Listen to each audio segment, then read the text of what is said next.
Minute, I've lost our county manager. He's around here somewhere. If you just bear with us. He comes in handy when it comes to adopting agenda. The way we're going to proceed this evening, rather than you folks sit through an entire meeting of mundane county business, we're going to flip the agenda this evening. Try to extend you folks the courtesy of those who signed up under public comment period. That's actually going to be, we're actually going to put it in place of appointments before the board. Now, for the sake of time, because we do have an agenda that's going to take a while, there's going to be a fair amount of discussion. Then the way we're going to proceed this evening is our rules say that under the public comment segment of the meeting, a total time allotted for that is 30 minutes. So the way I think we should proceed is the first 10 people who signed up on this sheet are going to be allowed to speak this evening, and they're going to be allowed to speak for 3 minutes each for a total of 30 minutes. I'm going to call their names here in just a minute. Now, if your name is not on this list, please don't interpret that as meaning that we do not have any desire to hear what you have to say. There will be a public hearing on June the 4th, and you're welcome to come back on June the 4th. And Mr. Chairman, would you be willing to do this? If we want to keep it at 30, I understand that. But if somebody, let's say if speaker number 6 gets up and they were going to say the same thing that speaker number 2 was, if they have a relevant point that wasn't addressed, to let them make that, and then if they sit down, let the time go to speaker number 11. So to speak. Okay. I would be agreeable to that at 30 minutes. I'm going to pull the plug, though. Okay. So that's the way we're going to proceed. And we do appreciate all you folks coming out, and got a pretty good idea why you're here. Appreciate your concern. Okay.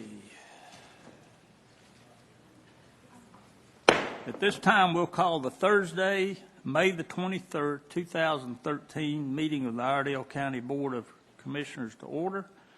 And join us in our invocation at this time, please. Our most gracious Heavenly Father, we thank you again for the opportunity to assemble. This is a time in which we conduct county business. We pray that it be also a time of fellowship, where we can listen to the concerns of our fellow community members, and that everyone will listen to each one's concern with respect, with an earnest spirit, that they'll speak what's on their mind and what's on their heart, and we'll take it into our consideration. We thank you that in this time of skepticism and sometimes downright cynicism, we have this many people who still care and are still interested in the process. I pray tonight we'd, as a board, we'd conduct ourselves in a way that would honor that spirit, but more importantly, that would honor you. For it's in your name and for your sake that we ask it. Amen. Join us in the Pledge of Allegiance to the flag of our country.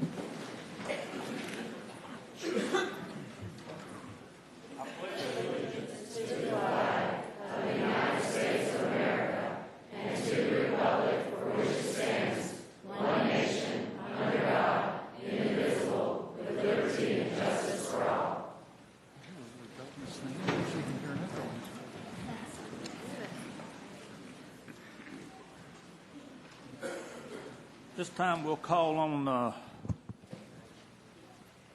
county manager. Mr. Manager, do you have any adjustments of the agenda coming from the staff this evening?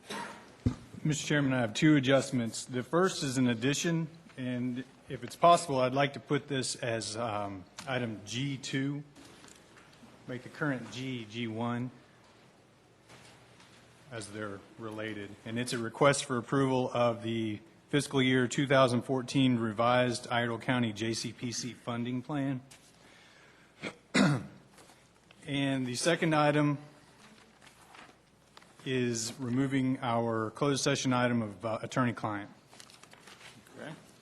Mr. Chairman, I will make note that there are between 50 and 75 people downstairs as well, and we've sent around a sign-in sheet just to let you know. Okay. All right. Are there any adjustments to this agenda coming from any member of the board? Hearing none, the floor is open for a motion for adoption of this agenda as amended. Motion to approve. We have a motion to approve. That comes from Commissioner Renee Griffith. All in favor say aye. Aye. All opposed, motion carries unanimously. We have no presentation of special recognitions and awards this evening that I'm aware of, so that brings us to appointments before the board. Yeah. At this time, if you'll permit me, I'm going to read off the first 10 names that are on this list in the order in which they either called in or signed in. And if you would, folks, prior to the other person completing their remarks, if you would begin to work your way toward the podium. When you arrive at the podium, please, for the record, please state your name. The first one we have is Mr. David Coble. Then we have Michael Whitaker, Greg Whitfield, Alan Hand, Matthew Fail, Mac Herring, Terry Wall, Barbie Irvin, Miles Atkins, and Jamie Conatillo. Okay. Mr. Coble?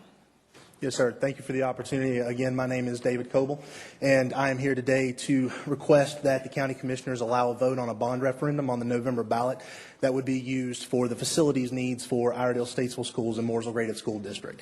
I understand that Iredell Statesville has not to date requested this bond. I understand through reading the papers that their operational budget is one of their main concerns right now. Completely understand that, completely respect that, support what it's going to need to make that whole. However, Mooresville Graded Schools' chief concern right now is our facilities, especially at Mooresville High School, a facility that was built starting in 1948. My father was a big believer that duct tape would fix anything. Duct tape will no longer fix Mooresville High School. We are in desperate need of renovations there. I've been a little disheartened to read some things essentially of the essence of this is a Mooresville problem. Let Mooresville take care of Mooresville. It's disheartening because we are one county with two school systems that we should all seek to have success for. We should all want facilities for both of our school systems, the same caliber of the education that our children are receiving in them right now. I understand completely that, Chairman Johnson, I read in the paper, you say that you never want to take on debt. I agree with you. I also saw you say that sometimes it's necessary. I agree with that as well. I also appreciate the resolution that you all passed at your last meeting, capping the amount of debt that the county could take on without a vote of the people. That's what we're asking for today. We are asking for you to put into practice that which you have already supported through resolution. Allow us a vote in November and allow the citizens of Iredell County a vote as to whether or not they're willing to incur the debt and the liability that comes with upgrading these facilities for our children. It's an investment in our kids. It's an investment in both school districts. Both Iredell Statesville and Mooresville Graded School would benefit from this greatly. And so we ask that you please consider having a referendum in November. And if you would indulge me, for those, since we do have limited time for public comment, for those who are here in support of the bond referendum, would you mind standing? Thank you all very much for your time. Yes, sir. Thank you, Mr. Coble.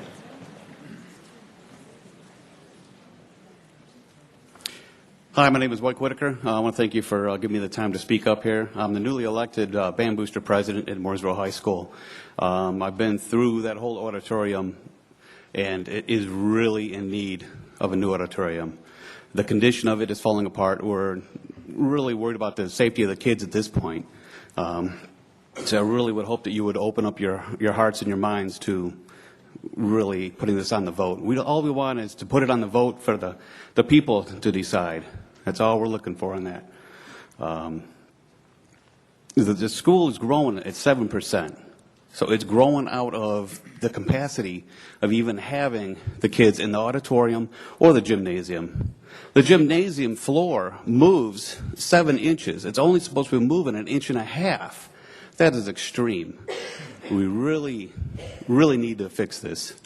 I'm going to pass it on to someone else so we can have more people up here speaking.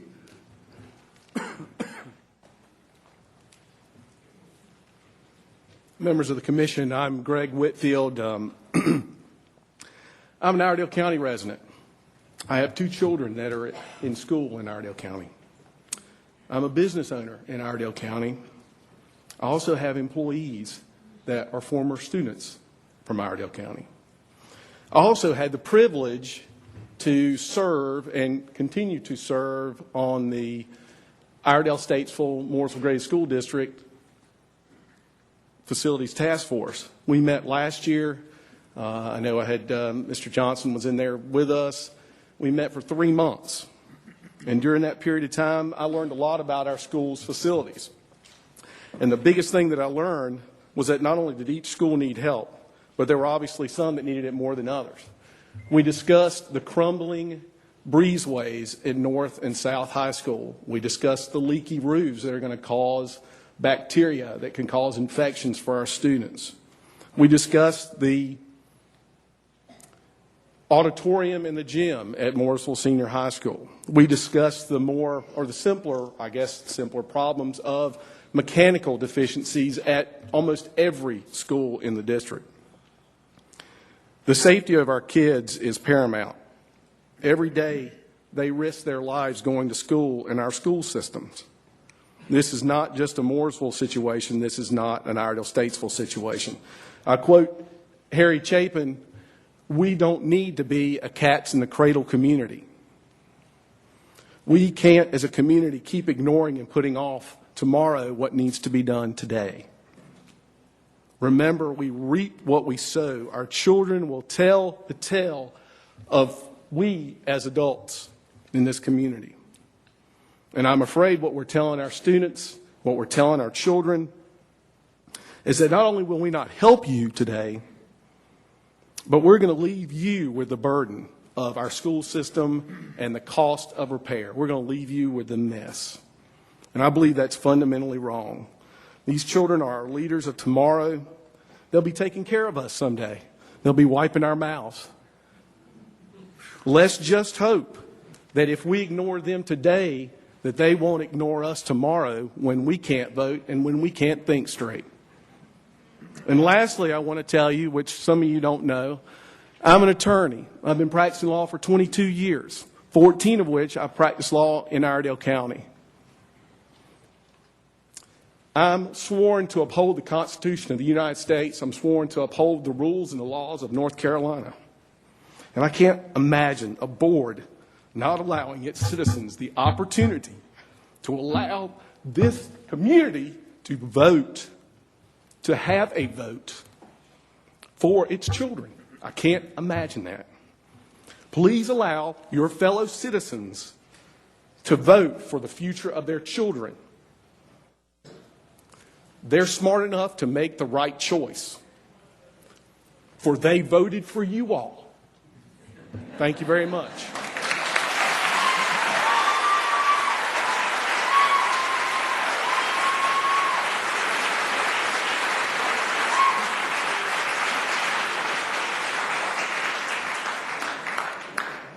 Hello, my name is Alan Hand, and I appreciate the opportunity to have a few minutes before you all today. I just want to tell you that my wife and I arrived here in Mooresville 11 years ago, coming from the state of Oregon, and what we were escaping in Oregon was a state that had lost its way. My daughter had 21 days of school shaved off her calendar, because they balanced the budget on the backs of its children.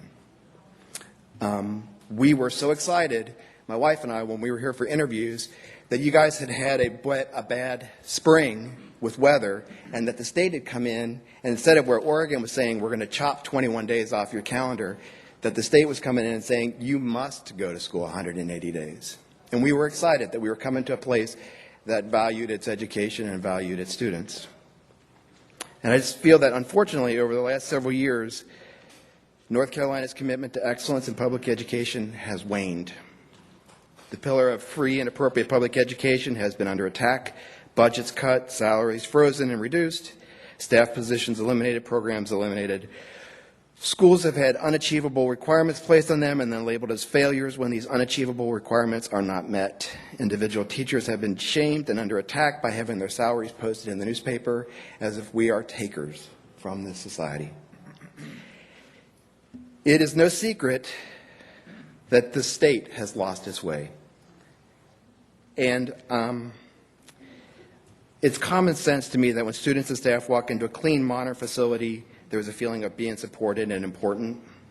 The current facilities that these bonds would replace were built in a different era with a much smaller population, and these buildings show deficiencies that are more than just cosmetic but safety. It's imperative that our community's children have safe schools and safe and secure schools, that they shouldn't have worry about gym floors that move, roofs that leak, bricks that are falling out of buildings. And common sense dictates that these safety hazards need to be addressed immediately, if not sooner. And the problems will not go away, and in fact, they'll get worse and more expensive to pay for. Many economists say that now is the time for institutions to tackle large-scale building projects because money's cheap, materials are down, costs are down, and there's a ready workforce. It's common knowledge that this board has been on record in the paper and in other areas that they loathe taxes. And in fact, Mr. Johnson, the very first time that I met you, you compared taxes to suitors for your daughter, saying that none were any good, but some were better than others.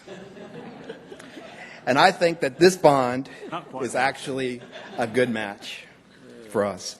And it's important that this board, which is elected to serve the people, allow the people to say, we support a quality education for our students.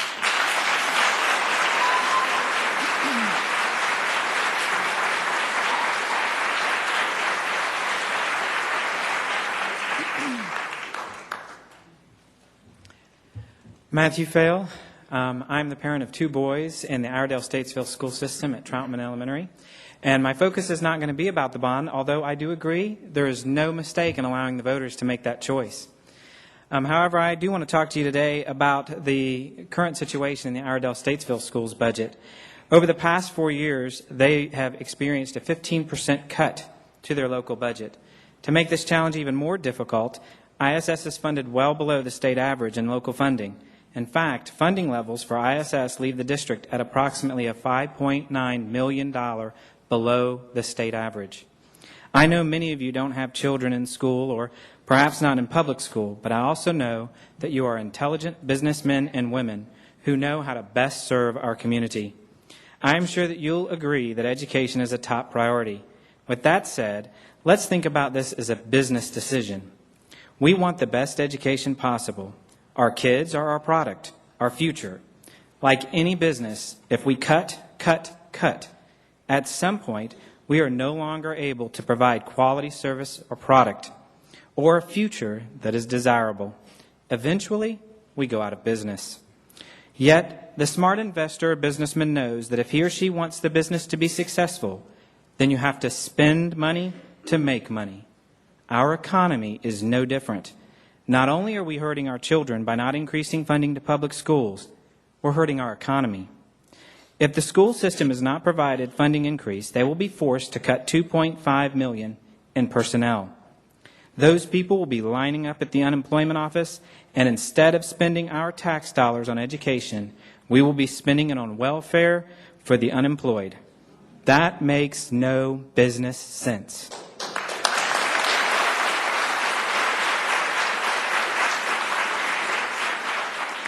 Let's be smart. Let's spend a little and gain a lot. Let's consider some small ways of strengthening the economy. For example, we could raise the property tax by a nickel. For a $168,000 home, you're talking $7 a month. As an Iredell Statesville school or Iredell County homeowner, I am willing. Or we could raise the local tax by a quarter of a penny from 6.75 to 7 and earmark it to education. This would generate approximately $4.2 million in revenue for our schools. Again, I am willing. Perhaps you do not support the idea, of raising taxes? Well, you have an even better solution. You added approximately $8 million to your fund balance last year for a total of $35 million sitting in fund balance. How about meeting our schools in the middle and matching the $2.5 million they're allocating from their fund balance? This would not adversely affect the county's budget by maintaining a healthy fund balance and will strengthen the economy while supporting education. Sounds like a win-win to me. Let's not burden our economy any further. Let's strengthen it. Whether you raise taxes this minuscule amount or use fund balance, we will still be well poised for our future businesses compared to cities around us and across the nation. And you will be doing what is right by the kids whose education go far beyond the current economy. If you don't, you will cause tax dollars to be spent on the unemployed. You will cause education to suffer, which is directly linked to spending tax dollars on prisons and future unemployment. Businesses will begin to look for stronger cities with stronger economic futures. You will slowly cause the death of what I think is a wonderful place to live. Make the right decision, strengthen education, and strengthen the economy. Thank you, sir.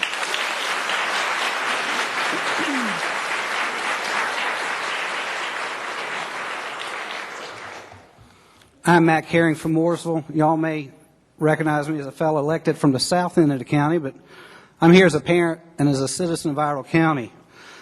Iredell County has a long tradition of being very good to its schools. A few years ago, if my recollection is correct, when we had the property reevaluation, you kept some of that and you allocated it to the schools. That was a very good move, and we thank you for your support of the schools.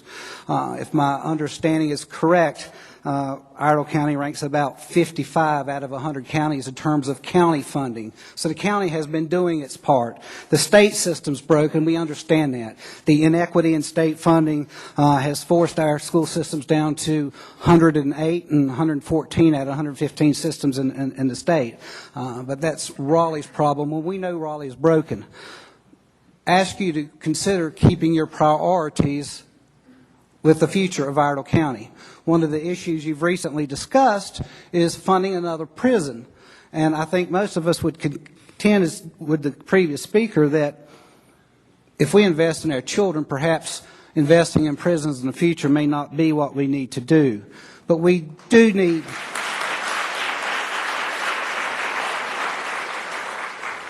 We do need bricks and mortar. We need infrastructure here.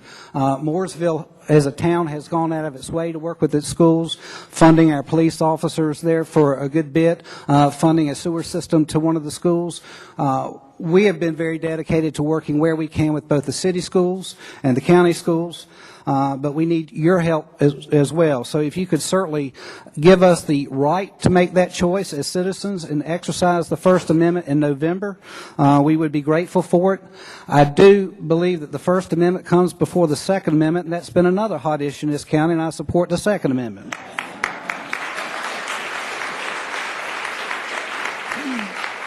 But the state of North Carolina is forcing more and more burden onto the counties, and we understand that. And we're just asking you to allow us the right to decide whether or not we as citizens choose to shoulder that burden.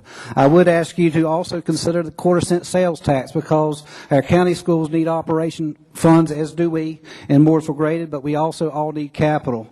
But if you can help us to keep our priorities in line with the common good of this county and with the future of our future citizens, of the students of this county, that would be greatly appreciated. We would ask that you put this on the ballot for us in the south end of all of Iredell County, actually, in November. The south end does not have a habit of coming out voting in the spring, but if you put it on the spring ballot, we'll vote then too. We just need access to the funds. Thank you.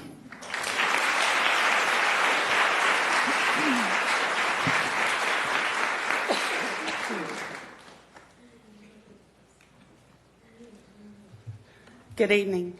My name is Terry Wall, and I am a teaching assistant and bus driver at Cloverleaf Elementary School. I beseech you to help offset funding gaps in education for our county.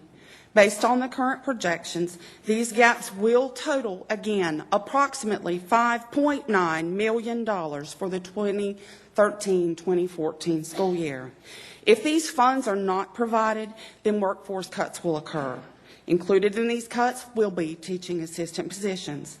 Teaching assistants are a crucial part of the asset for Iredell County. We are a vital part of providing a quality educational system for current and future residents of Iredell County. No Child Left Behind guidelines require that teaching assistants be highly qualified. Members of my profession are qualified upon employment with an associate's degree or 48 semester hours completed toward that degree and a work key certification. Many TAs hold a bachelor's or even a master's degree. We also hold a Class B or above commercial driver's license because we transport students to and from multiple schools on a daily basis. We pursue continuing education to increase our effectiveness in teaching, and most of that pursuit is at our own expense. North Carolina law mandates that all students must be on grade level by the end of third grade. Teaching assistants are integral to that effort. We teach small groups in multiple grade levels during times set aside for responsiveness to instruction. These range from interventions for struggling readers to enrichment for academically gifted students. We teach one-on-one with students who require that type of learning environment. Teaching assistants provide necessary methods to reach auditory, visual, kinesthetic, and sensory learners. Iredell County must do what we can to ensure the quality of education for our children. Of 115 school systems in North Carolina, we are 107th in funding. This means that only 8 systems provide less money per student than we. North Carolina ranks 48th in the nation in salary for school employees. Only Mississippi and West Virginia pay teaching professionals less. Recruitment of quality educators is increasingly difficult. No one person can cure the ills of education in Iredell County. However, if we all work together with quality education as our goal, we can prevail. The teaching assistants of Iredell County are doing all we can to help our children to have successful futures.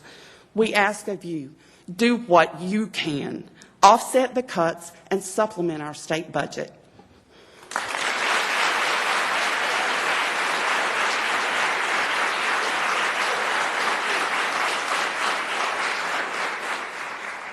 I'd also like to say I'm Barbie Irvin, teacher assistant at Celeste Tinkle, and I'd also like to recognize Ms. Wall as our Teacher Assistant of the Year in the county. As Ms. Wall pointed out, TAs, or instructional assistants, as some of our administrators and principals like to refer to us as, we are highly qualified. We are highly effective. What I'd like to point out to you is how we save you money. You're talking about cutting us. Well, I'm telling you, we're saving you money.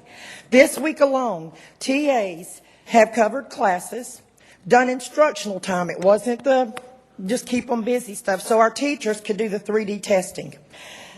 If we had gotten subs for that, at Celeste there are 14 TAs. Had we gotten subs, that would have been $1,092 a day. For the week, $5,460. 2 weeks of this, $10,920. Next year, we're going to be doing the 3D testing 3 times a year. Now, if you want to get the subs in, it's either going to cost you or we're going to save you $32,760. I want you to think about that. And that's just at Celeste. That's not the rest of the schools in the county. I know that we pride ourselves on our low county taxes, that we've not increased them. I really feel like the people would be willing to do this to save our students, to save our children. We've got to support our education. I printed off a little flyer that I would be glad to pass out to you. I was thinking about this. I love history. I think of TAs as the Minutemen in education, because where there's a need, there we are. And I would love for you to read this. It talks about how without the Minutemen, Revolutionary War may have just been written a little bit different. I'd also just like to say, you know, Statesville is called the City of Progress.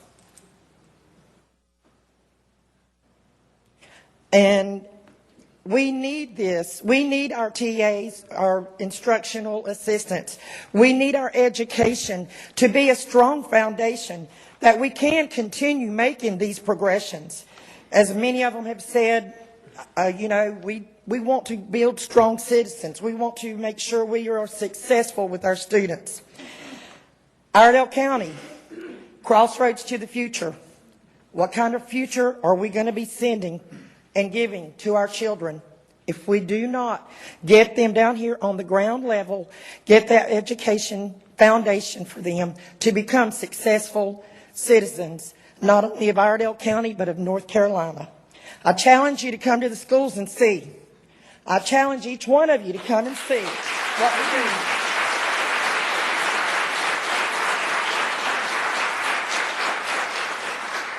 I'd just like for you to reconsider the cuts that you've made.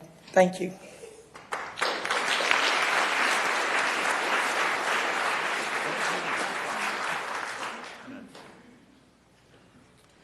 Good evening. Welcome, Mayor. Welcome. Thank you, sir. Mr. Chair, Commissioners, thank you so much for the opportunity to be in front of you this evening, and really appreciate your time, your consideration, and allowing the public to come out and speak on an issue that clearly they're very passionate, concerned, and really appreciate that you are taking the time to listen wholeheartedly to their concerns. And what I do hope comes out of all this is a dialogue and a conversation about how do we address these concerns.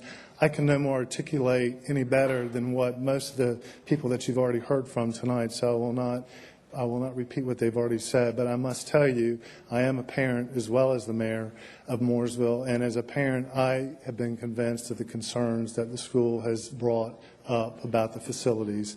And so I'm concerned about not only my kids, but all the kids in the Mooresville Graded School District. And so I want to thank you for your time. I do understand your concern about debt. I'm in your same shoes when it comes to issuing debt, and I want to commend you for adopting the policy or the proclamation that you did about debt limitation, that policy and that proclamation. And clearly, you all are all in agreement that the public should have the opportunity to speak and vote on whether or not they think it's prudent to take on debt. And I do know, as a public servant, as you as well, listen to your citizens and will allow that opportunity to come forward.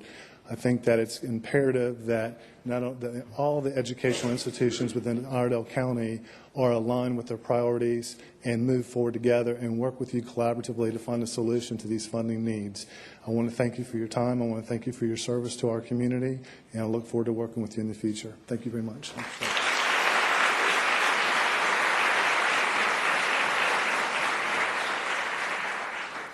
Hi, my name is Jamie Conatillo, and I'm here today to ask for increased funding for our schools. I live in Mooresville with my husband, Tom, and we have 2 children who attend Lake Norman Elementary School. We moved to Mooresville from South Charlotte in April of 2009 due to my husband's job, and one of the main reasons we chose Mooresville over a neighboring town was because of their excellent schools. We moved right when funding was at its all-time high with $38.9 million allocated to Iredell Statesville schools. Since then, local funding to schools has been reduced by approximately 15%. Paired with state and federal cuts, the impact has been tremendous. In the last 3 years, Iredell Statesville schools have eliminated nearly 300 positions, nearly 10% of our total workforce. Based on current budget projections of a funding gap of $5.9 million, we estimate having to lay off an additional 60 people for the 2013-2014 year. This is devastating for our schools, our classrooms, and our students. Their academic success will now be at risk, along with the safety and security of school campuses. Great schools are essential for recruiting businesses, physicians, and other professionals to our community. Great schools will help the economy in our county. A quality education system is a long-term investment, not simply an expenditure. Iredell Statesville Schools is a high-performing school district with teachers and staff that have continued to exceed expectations even while most have lost income in the last 4 years due to minimal or no pay increases, rising health care costs, and the cost of living. Expectations of teachers and staff are becoming more unrealistic, and our district will not be able to sustain high performance unless funding is restored. Points to consider. The North Carolina average county per pupil expenditure is $1,713 per student. In Iredell County, commissioners provide $1,434 per student. Are we content with being below average? I think not. If we cut more teachers' assistants, who will drive our buses? Without the teachers we need, classroom sizes are becoming too large, and children aren't getting the education they deserve. If we don't start paying our teachers what they deserve, there is a high likelihood they will move to a teaching job in a county nearby. Don't we want the best and brightest employees to educate our children? How can we afford to add staff that is needed, such as full-time nurses, when we are cutting teachers and teachers' assistants?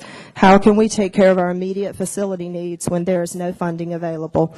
I urge you to increase funding for our schools, even if it means increasing the sales tax rate and the Iredell County property tax rates. Our sales tax rate is beneath that of similar counties. And as someone said before, earmarking just a slight increase could provide $4 million in revenues. Increasing Iredell County's property tax rate by a nickel would still put us well below the majority of our neighboring county rates. We can stand to have a small increase. If you're not in agreement, I ask you to let the voters speak for themselves and vote. And for those who think that TA's jobs are no big deal and cutting them, I beg to differ. I'm leaving behind a list of 40 things they do on a daily basis, and this is just 40 things. Once again, I ask, has Iredell County really done all it can to support schools? Is education a priority in Iredell County? Thank you.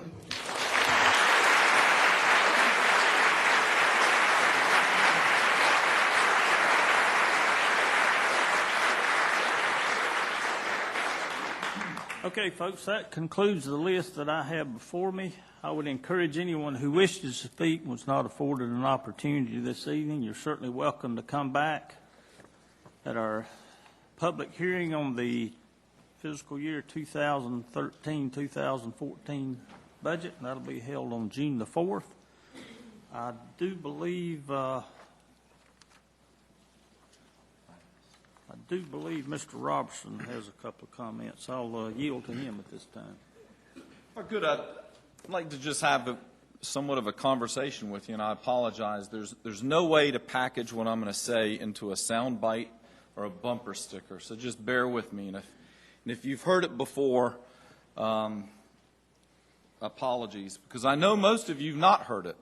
And the reason that I know that you've not heard it is because I gave it every time we had a debate or a forum in the last election. And in the last election, the number of people who attended those debates or forums who were not family members of candidates would fill the back wall of people who are standing. That's the total sum of people who cared enough to come and find out during the election cycle. So that's when a lot of these issues are decided.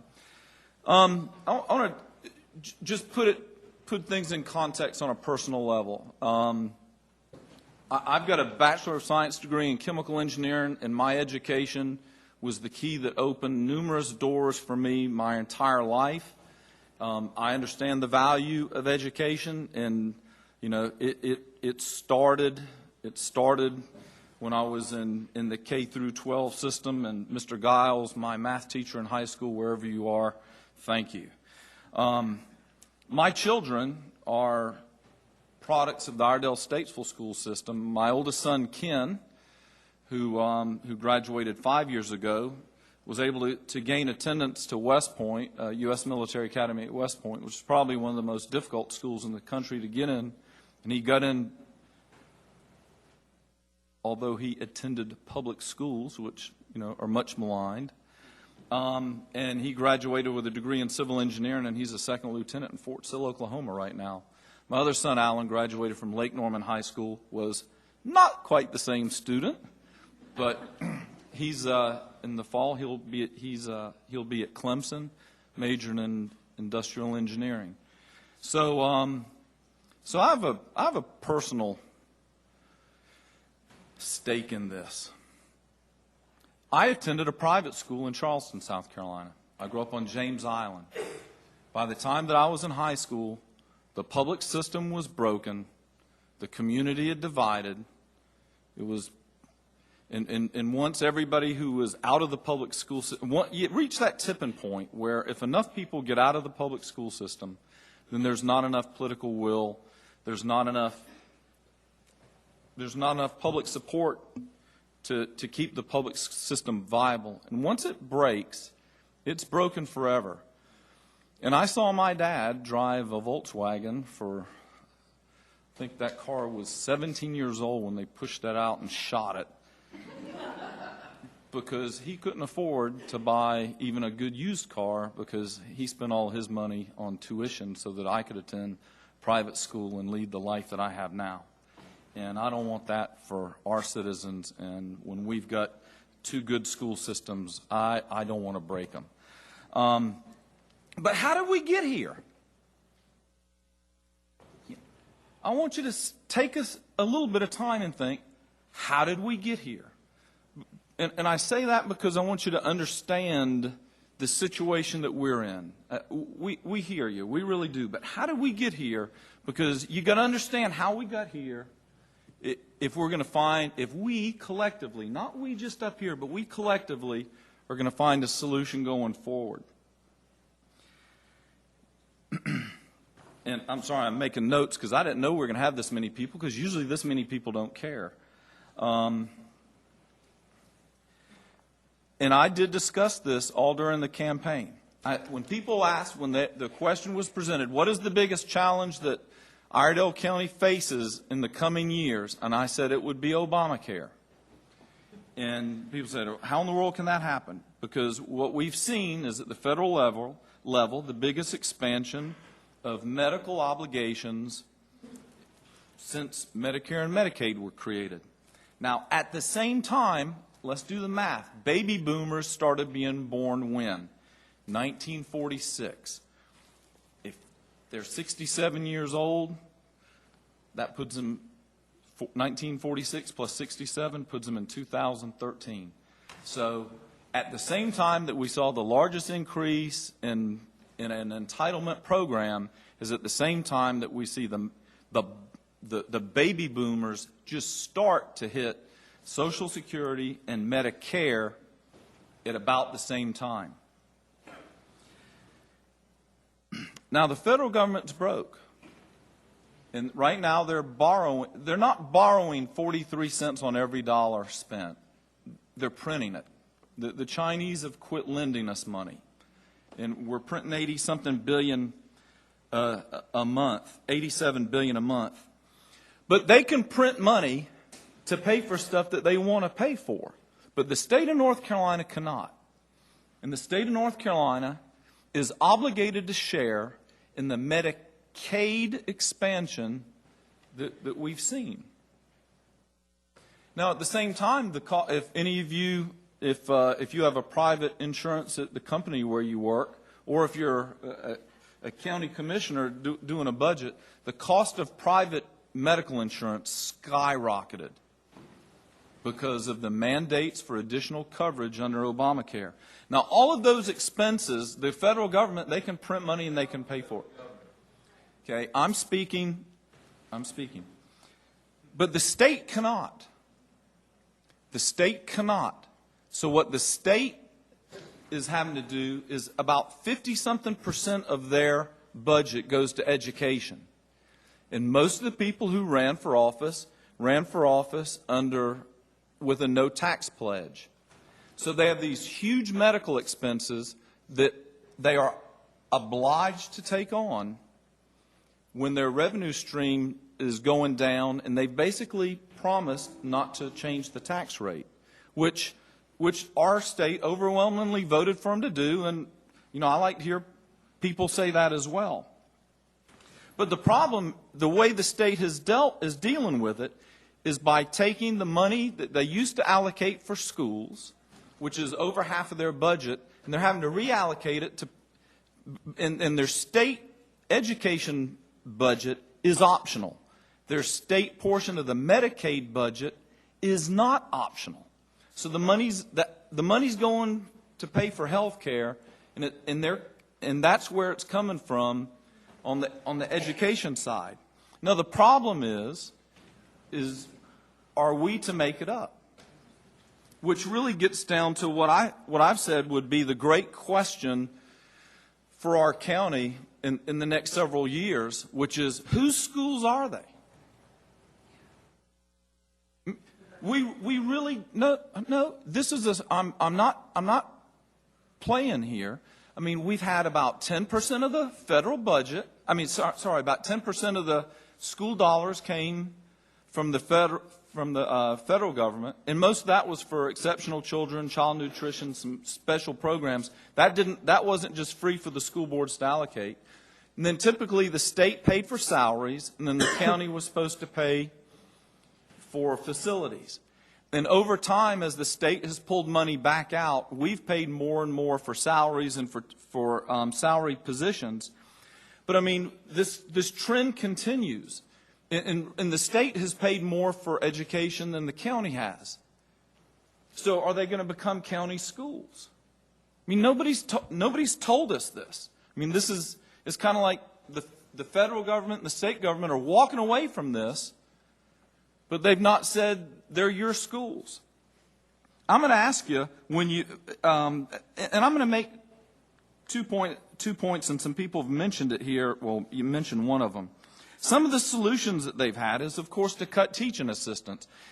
And when I tell folks when we're discussing this, I say, forget the name teaching assistants, because a lot of people think of them as teacher assistants, and they are, but they are bus drivers. Most of the bus drivers are TAs, because we can't find people who are willing to work 2 hours in the morning at slightly above minimum wage, and then come back and work for 2 hours in the afternoon at slightly above minimum wage. So we have teacher's assistants. And people say, well, I didn't have teacher's assistants when I was in high school. Well, that's because when we were in high school, I drove my school bus. So whenever people talk about cutting teaching assistants, don't even engage in the debate on whether or not a teacher's assistant is good in the classroom or not. That's the only way we have to get the kids to school. The next thing, well, okay. I'm not saying that every teacher's assistant is a bus driver or vice versa, but that is a majority are. The next part is whenever people say we can just expand the classroom size. I mean, we're being told from the state that that's an option. But the majority of the schools that were built in this county in the last 2 decades were built at a time that the state was telling us that we should cap and have smaller class sizes. And the schools were built for the smaller class sizes. So the ability to increase class size really doesn't exist because the facilities were built at a time when the state was telling us to make the classroom smaller. So a lot of these solutions that were being given by the state really, in fact, are not solutions at all. And that's one of the, and that further exacerbates the problem. What I would ask that you do is that when you're talking to people in the state who are talking about cutting the funding, ask them, don't just cut the funding, but what you need to do is cut some of the requirements to spend the money, or at least give the local school boards the flexibility to decide what can be cut and what can stay. And I know that a lot of you have already contacted your folks. I'm saying I'm having a little discussion with you to let you know that we've thought through some of this stuff.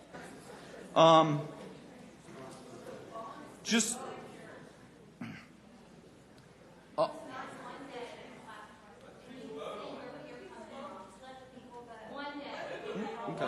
All right. Okay. You know what? I give up.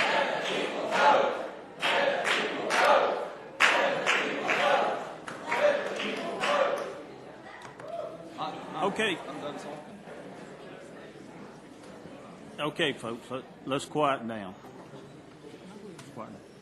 Are there any other? No idea what I was going to say. Are there any other remarks from any member of the board before we move on to this agenda?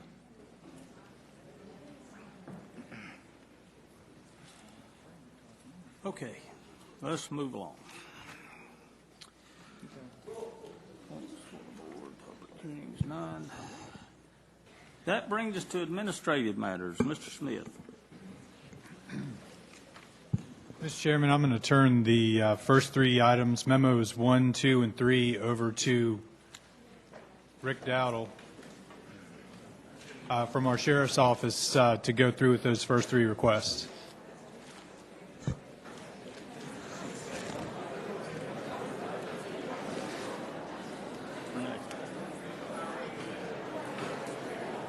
Hey, Renee.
Thank you.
Mr. Dowdle, you think we can hear you if you spoke up? Yeah, you can hear me. Let's try it. Mr. Chairman, if you will, the first item we have for the sheriff's office, I'd like to give my time to our lab director, Misty, to come up and present that first item to you. Good evening. I'm here tonight for consent to apply for the Paul Coverdale Forensic Science Improvement Grants Program in the amount of $45,000. This grant does not require a match. Funding will be used to purchase lab equipment for drug analysis, latent print examinations, and/or blood alcohol and blood drug testing. This grant can only be used for equipment and not for personnel or training or etc. I just have one question. You say this is a recurring grant. Is this something that is going to keep coming back to us and we can buy other equipment in the future with it? Is that what you're saying? No, this is a one-time. Possibly. Normally, the full funding is given to the state lab.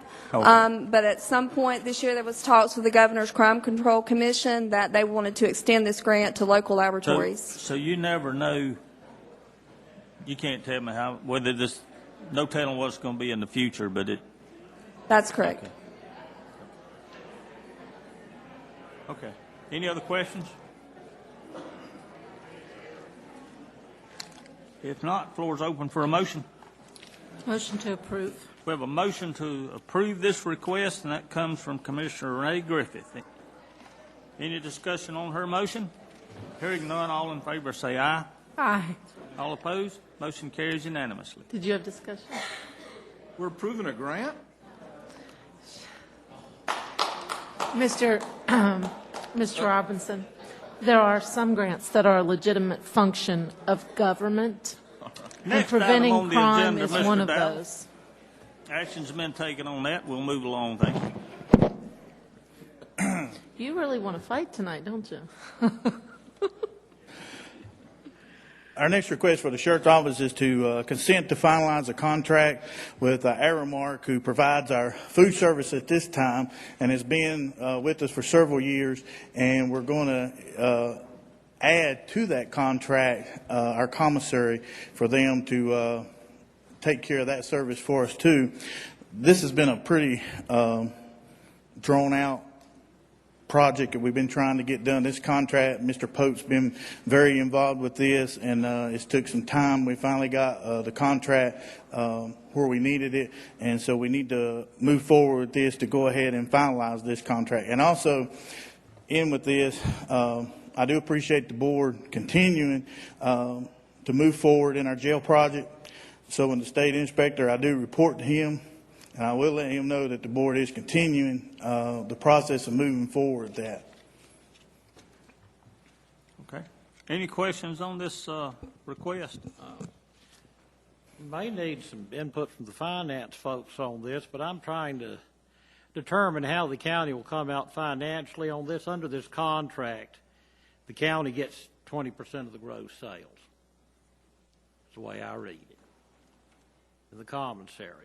Currently, we were just told at our budget meeting a while ago that our margin on commissary sales is approximately 30%.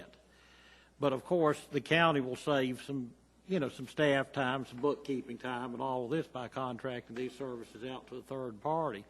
What I'm trying to determine is whether, the county will come out about the same or ahead or behind by farming out the operation of the commissary, by contracting out the commissary operation.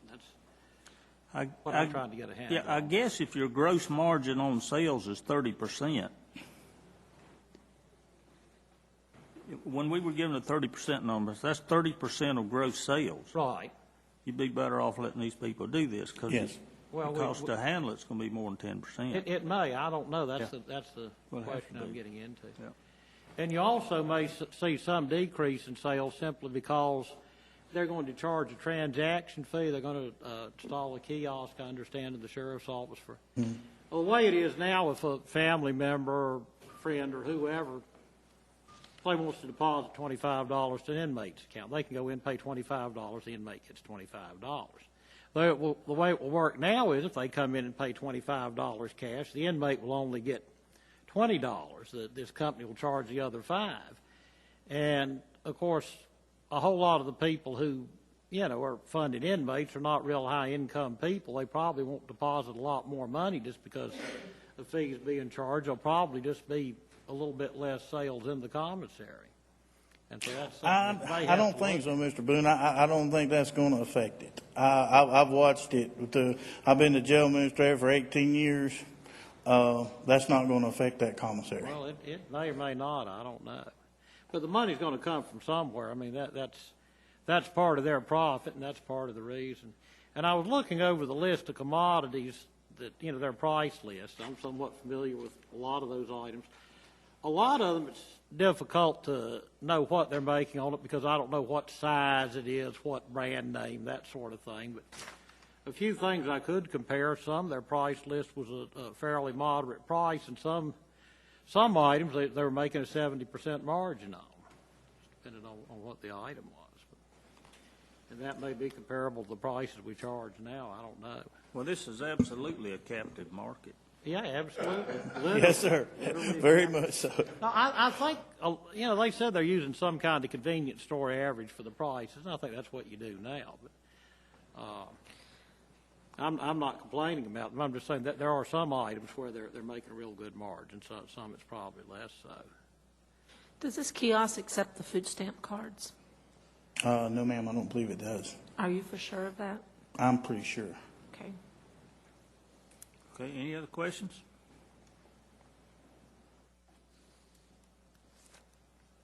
If not, floor is open for a motion.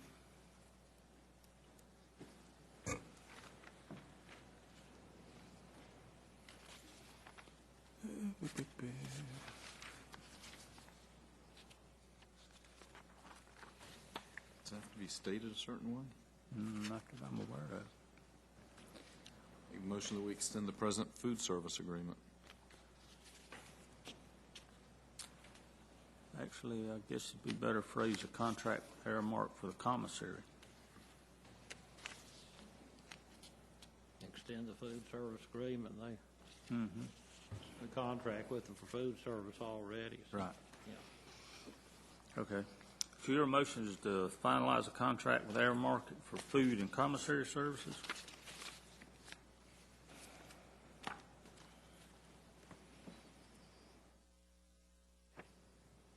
Well, while I'm waiting on a motion, how long is this contract for? I want to say this was, Susan, was this for 3 Red, years? and I don't remember.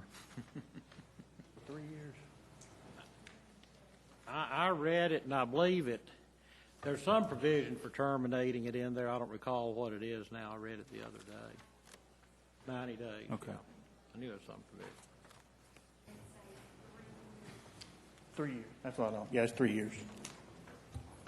Mr. Chair, can I just, if this company does change their policy and they begin allowing food stamp cards to be used for food purchases, will you make this board aware of that? Sure. If this company changes its policy? Thank you. All right. If I can revisit the motion. Mr. Robertson, your motion is to approve this request? Yes. Okay. All right, any discussion on that motion? If not, all in favor, say aye. Aye. All opposed? Motion carries unanimously. Our next item, Mr. Chairman, is to move $20,000 from our fund balance to move into our North Iredell Training Facility line item. This is to finish up our firing range. We had some unexpected erosion conditions that we had to address up there, and we're getting those completed and getting in line with those permits. Also, I'm happy tonight I got Mr. Kidd, who has leased this property for us, that's here tonight. I want to thank him and his family for the work that they provided to the county with no charge up there, and to get this facility up and going. And I just wanted the public to recognize him tonight and thank him for their service. Absolutely. Thank you, Mr. Kidd.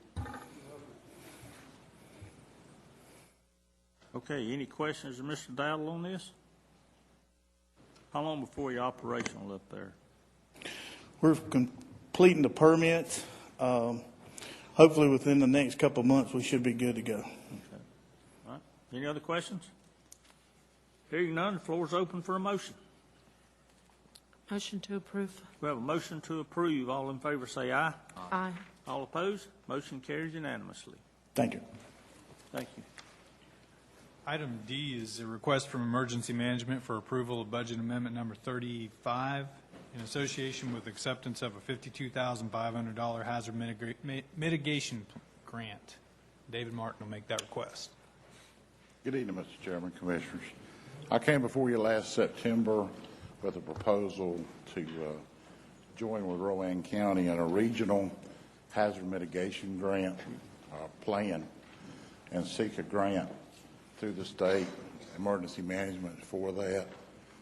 The state did get approved for $470,000 grant to do regional plans, and of that, we have been awarded a $70,000 grant to complete a regional hazard mitigation plan with Rowan County. I'm here tonight to ask you to accept that grant and with it approve the budget amendment to front $52,500, which is 75% of the grant. 25% we have to show as in-kind between us and Rowan County. Our hazard mitigation grant will expire in August of 2015, and without a hazard mitigation grant in place, we will not be eligible for federal disaster funds. So I'm asking for your approval on this to work in conjunction with Rowan to complete this project. Okay. Any questions, Mr. Martin? Will the 25% be split between you and Rowan? Us, Ma'am. us and Rowan, I'm sorry. Yes, ma'am. Any other questions? Floor is open for a motion. Motion to approve budget amendment number 35. Motion for approval comes from Commissioner Renee Griffith. All in favor say aye. Aye. All opposed, motion carries unanimously. Thank you. Yes, sir. Item E is a request from Code Enforcement for approval of an interlocal agreement with the town of Troutman to administer their flood damage prevention ordinance. And Lynn Niblock is here to make that presentation. Good evening. I'm here tonight to ask for approval of a excuse me, of an interlocal agreement with the town of Troutman to provide the inspection services for the town of Troutman. This is something that the county has been doing on an informal basis for at least 30 years or longer, as long as I can remember. But there has never been a formal agreement that was signed between the town of Troutman and the Iredell County Commissioners. And Troutman is in the process of updating their flood damage prevention ordinance. Sorry, I'm losing my voice tonight for some reason. And they need this interlocal agreement approved to be able to complete that process. It's basically just formalizing what we are currently doing and have been doing for a number of years. And I'll be glad to answer any questions if the board has any. Okay, any questions of Mr. Niblock? Mr. Niblock, I think this may have come up in some previous discussions I've had with you, but does the town of Troutman have any building ordinance, building codes that are stricter than the state code that we enforce? Or? Well, the Troutman is do all the jurisdictions in the county that we do inspections for as requirements in their zoning ordinance. But in North Carolina, it's not legal for a local jurisdiction to adopt regulations in addition or to the building code without going through the process with the state to have permission to do so. So the answer to the question is no. Well, the cases where there are more stringent standards, it was in the zoning ordinance then and not the building code. Well, there may be standards that are in the zoning ordinance, but typically your zoning ordinance standards do not address the particular items that the building code standards address. But when, I guess in some cases we discussed before, when Troutman had a stricter standard, though, it was due to their zoning ordinance then. Well, yeah. I'm certainly not an expert on Troutman zoning ordinance, but I'm not aware of anything in their ordinance that governs construction or wiring or plumbing or mechanical that's more stringent than the state building code requirements. Okay. Okay. Any other questions? Not, floor is open for a motion. I move we grant this request. All in favor say aye. Aye. All opposed? Motion carries unanimously. Thank you very much. Yes, sir. I'm going to turn the next three items over to Susan Blumenstein. The first one has to do with Longitude AD Dairies, and the second two have to do with JCPC.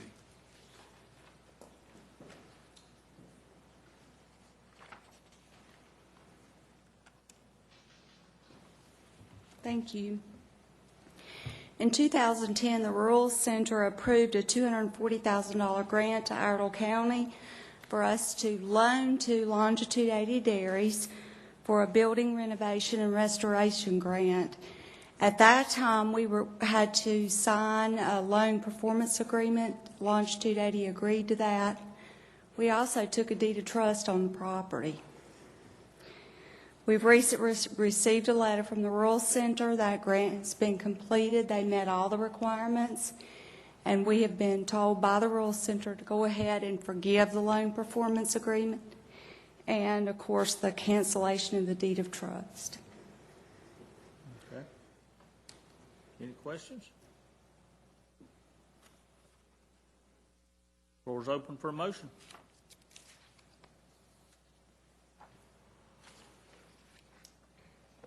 I would move we grant this request. I remember the logistics of this thing on the front end, and I think we're okay to do that. All in favor say aye. Aye. Aye. All opposed? Motion carries unanimously.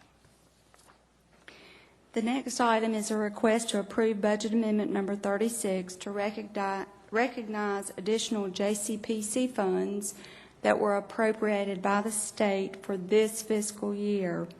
I'd sent a placeholder out in the agenda because they were moving so quickly and the decision wasn't made until last Friday. But they did approve $17,360 in JCPC discretionary funds, and they will use it to purchase trauma assessment software and other tools to evaluate pre- and post-treatment measures with the children that have been placed at Berrien Springs by the juvenile court counselors. Okay. Any questions?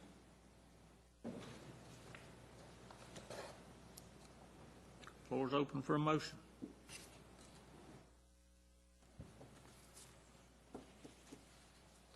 Motion to approve Budget Amendment 36. Okay, we have a motion to approve Budget Amendment Number 36 from Commissioner Robertson. All in favor say aye. Aye. All opposed? Motion carries unanimously. And the last item I have is, and I appreciate you adding it tonight, when the board approved the JCPC, Juvenile Crime Prevention Council funding plan for fiscal year 14, at that time we held as unallocated $41,822, and we explained then that we were going to send out requests for proposals specifically for a community service and restitution program for juveniles. We received those last week. The Juvenile Crime Prevention Council met Tuesday at noon, and there were 2 programs submitted, appropriate placement options and also Project Challenge.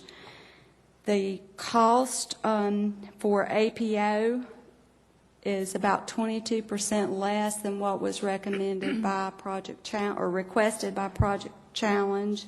And in addition, the APO program is going to offer more than just the community service and restitution. They're also going to hold different sessions with the kids that are there on job skills, communication skills, teamwork and leadership, and job success and advancement. In fact, the representative from Project Challenge, after hearing APO's presentation, said he would not withdraw his submission because he didn't think his board of directors would appreciate it, but that clearly their agency could not provide what APO included in their proposal. The JCPC approved it unanimously, and we have submitted a revised funding allocation plan for FY14. Okay. I asked Mr. Blumenstein to come explain that.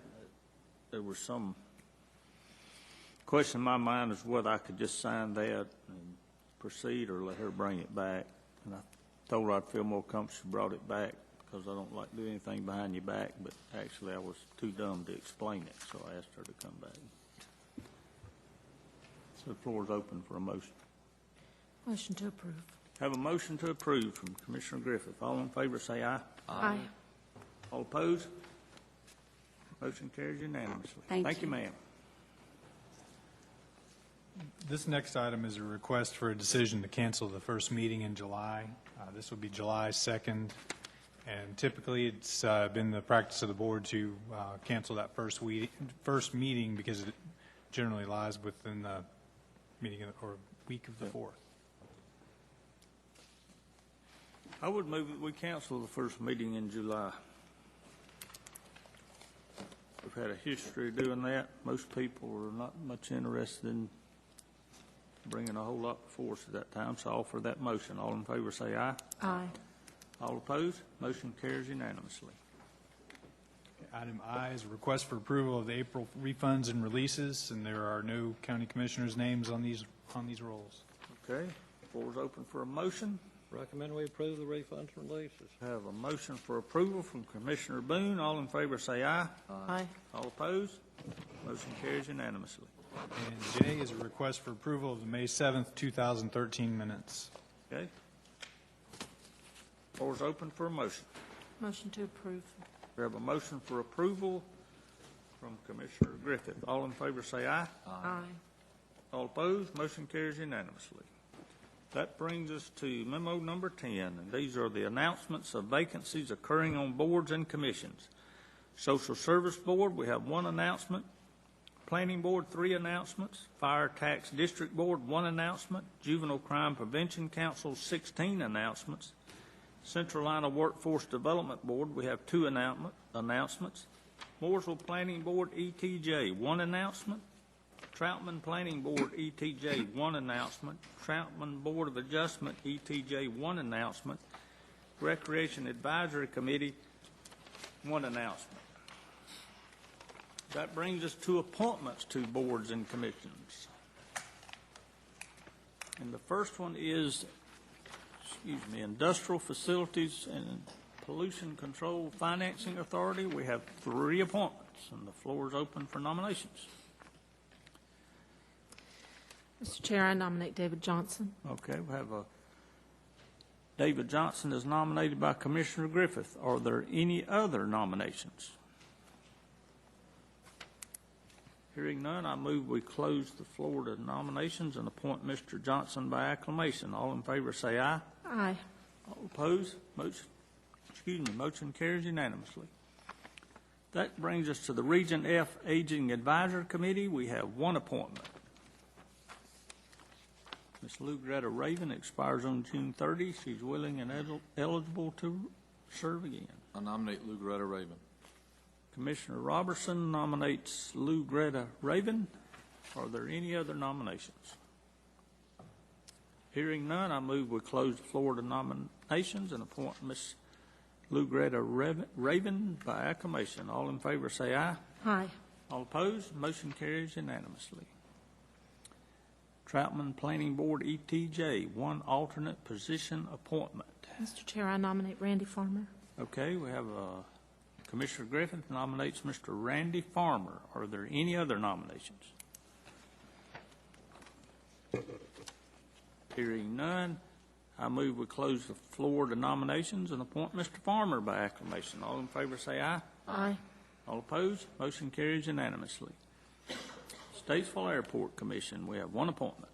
Mr. Chairman, I nominate Mr. Steve Johnson. Might make him Fine choice there. Are there any other nominations? I had to really think about that nomination. Okay, I appreciate it. It's hard. Hearing none, I move we close the floor to nominations and appoint this brutally handsome gentleman by acclamation. All in favor say aye. Aye. All opposed? Motion carries unanimously. Mitchell Community College, we have 1 appointment. Mr. Chairman, I nominate Sarah Hare Tice. Okay, are there any other nominations? Mr. Chair, I nominate Angie Travis Roberts. Angie Travis Roberts. Are there any other nominations? Chairman Johnson. Yes, ma'am. May I hear Ms. Griffith's nominee again? Angie Travis Roberts. Okay.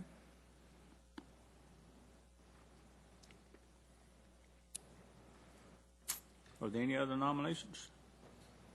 All right. All those in favor?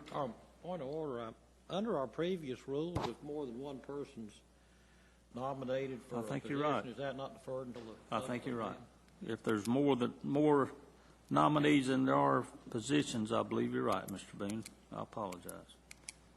Okay, this will be tabled to our June 4th meeting. Okay, thank you, Dave. No, because I won't be at the June 4th meeting. Okay. Do it for the next one. And Ms. Griffith won't be there. So June 8th. But you still have a quorum. Can you vote? Good. I think the result of the vote will be the same. I would move let's put it on June the 18th. That's the next time we'll have a full board here. Right. Is that agreeable to you? Okay. The motion is to reschedule this appointment to June 18th. All in favor, say aye. Aye. Aye. All opposed? Motion carries unanimously. Farmland Preservation Advisory Board, 2 appointments. Mr. Chairman, I have 2 appointments, Charles Carter and Lisa Valdez.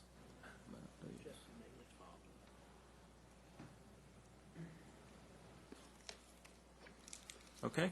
Any other nominations? If not, I move we close the floor to nominations, appoint Mr. Carter and Ms. Lisa Valdez by acclamation. All in favor say aye. Aye. All opposed? Motion carries unanimously. Statesville Board of Adjustment, ETJ. Term of David Ammon expires on June 30. Mr. Chair, I nominate David Ammon. Commissioner Griffith nominates David Ammon. Any other nominations? Hearing none, I move we close the floor to nominations. Appoint Mr. Ammon by acclamation. All in favor say aye. Aye. All opposed? Motion carries unanimously. Jury Commission, 1 appointment. Term for Irene Blackburn expires June 30th. Nominate Irene Blackburn. Okay. Commissioner Robertson nominates Irene Blackburn. Any other nominations? Hearing none, I move to close the floor to nominations and appoint Ms. Blackburn by acclamation. All in favor say aye. Aye. All opposed? Motion carries unanimously. Okay? That's the Our Care Board of Directors. We have 2 appointments. The terms for Lisa Salmon and Chiquita Miller have expired, and they cannot serve again. Mr. Chair, I nominate Melissa Wyke and Yvette Smith. Okay. Ms. Griffith nominates Melissa Wyke and Ms. Yvette Smith. Any other nominations? If not, I move we close the floor to nomination and appoint these 2 ladies by acclamation. All in favor say aye. Aye. All opposed? Motion carries unanimously. That brings us to our Jail Review Committee appointments. The following offices and positions are recommended for this committee. We have already 2 commissioners who've agreed to serve. And I'm going to apologize to a degree here. Mr. Boone and I have been like 2 stealth fighters whizzing by one another in the middle of the night. We haven't talked about this. But No, I talked to you the other night and forgot to bring that yeah, one up. the bail bondsman, I had in mind Dave Collins. If that's all right with you, Mr. Boone. I have no problem. Have you had the opportunity to talk to Mr. Jap Johnson? Yeah. Is he willing? Mr. Chair, I nominate Jap Johnson. Okay. Local judge, and I talked to Judge Crossway. He said he would serve, if that's agreeable. And District Attorney Sarah Kirkman I nominate Jim Mixon. and Jim Mixon. Are there any other nominations?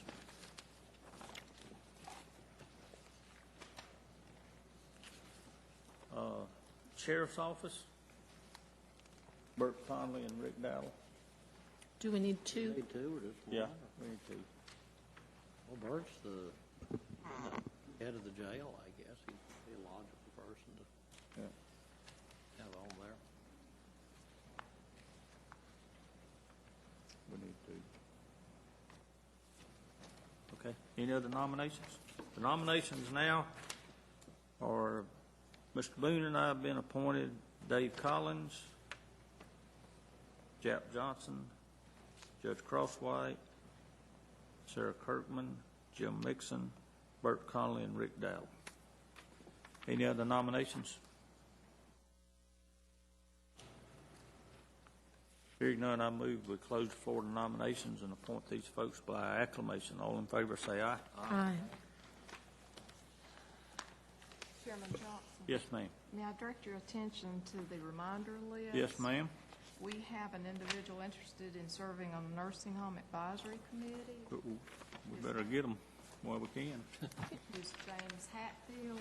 Mr. Chair, I nominate James Hatfield. Okay, that's the Nursing Home Advisory Committee? Yeah, okay. For the Personnel Advisory Committee, Ms. Barbara Davidson is interested, and she has talked to our personnel officer about the committee.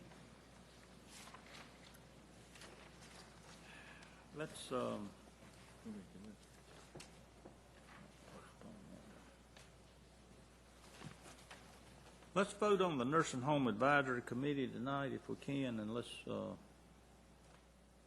wait on the Personnel Advisory Committee if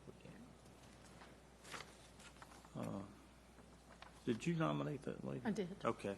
Commissioner Griffith nominated, and then I beg your pardon. It was a gentleman, and his name is James Hatfield. Okay. All right. Are there any other nominations? Hearing none, I move we close the floor to nominations and make this appointment by acclamation. All in favor say aye. Aye. All opposed? Motion carries unanimously. Is there any unfinished business? Public comment period? We already did that. Yeah, we did. You made a good effort at it, Mr. Robertson. Good. I promise I won't take but 2 minutes.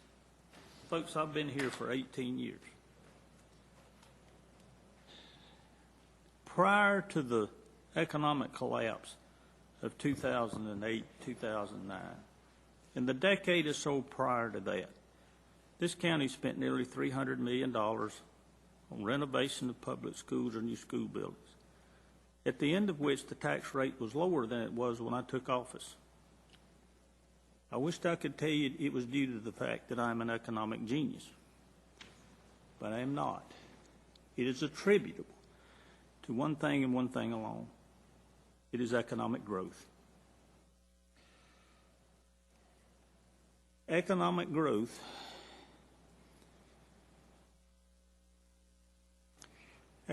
growth is the blessings of Western thought. It originated in the mind of Adam Smith. I would contend that the revolution of economic thought that he brought about in 1776 was at least as great as the American Revolution. It is economic growth. And what we have today is an absence of economic growth. Now, why do I say that? Some of you got a few gray hairs in your head like me. You may remember the 1980s. Japan was buying the world. We're all going to drive Toyotas, and they were going to own Rockefeller Center. It sure looked that way. But what happened? The real estate collapse in Japan of 1991. And what did they begin to do? They began a series of stimulus programs to stimulate the economy, and they began to print money. And they thought the answer was a greater role for government and cheap money. The end of the 90s, economists called it the lost decade. Their average annual growth was 1.2%. These were people who 12 years ago were going to own the world. Now you know what they're calling it? You may saw the Nikkei drop 7% yesterday. You know why? They had another round of stimulus money. They printed more money. And you know what? their economic growth numbers came out, and they're miserable again because it doesn't work. And economists no longer, when speaking of Japan, they no longer speak of the lost decade, look, folks. They speak of the lost generation. And that is what we have embarked upon. And a lot of people in the last recession, in the last election, made a choice between economic pursuits. Some of them knew exactly what they were doing, and they wanted economic equality. And other people, like, I make no apology. I'm a pro-growth conservative. I believe in the free market's ability to create unimaginable wealth. You are unimaginably wealthy compared to your great-grandparents. The poorest person in this room is unimaginably wealthy compared to 3/4 at least of the people in this world. You have amenities they will never possess. But where we are to a point, if you pursue economic equality, folks, this is what it looks like. This is what it looks like. Now, you can put 5 other people up here if you so choose, but this is what it will look like. And until we get to the point that you have to create the right incentives for people, and if you create the right incentives for people, they perform miracles every day. Because Adam Smith was exactly right, folks. It is not gold and silver is not the wealth of kings. It is the wealth of nations. Wealth is contained in the imagination of free people. And that is what is missing in this economy. And if you create the right incentives, that imagination will come back to life. But till you create these incentives, this is what it looks like. And I'm fearful that we will, in a few years, economists will not speak of the lost decade. They will speak of the lost generation, a time when economic growth was anemic. And we could not afford some of the things that we needed. And our standard of living will go down. And it has fallen to the plight of this board to manage through these times as best we can.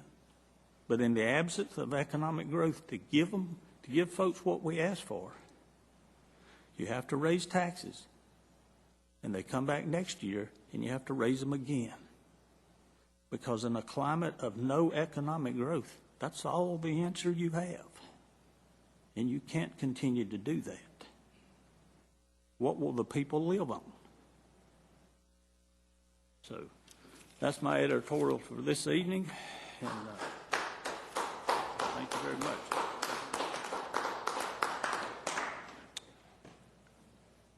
County Manager's report. I have nothing to report. Okay. I move we go into closed session for economic development under General Statute 143, 318, 11A4. All in favor say aye. Aye.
for a motion that we call for a public hearing on June the 4th, 2013 at 7 p.m. regarding an economic development incentive of $112,520 over a 5-year period for Project Coffee based on an investment of $5,800,000 in Iredell County. All in favor of that motion say aye. Aye. All opposed? Motion carries unanimously. If there's nothing else to come to our attention, I'll offer a motion we adjourn. All in favor say aye. Aye. All opposed? Motion carries unanimously.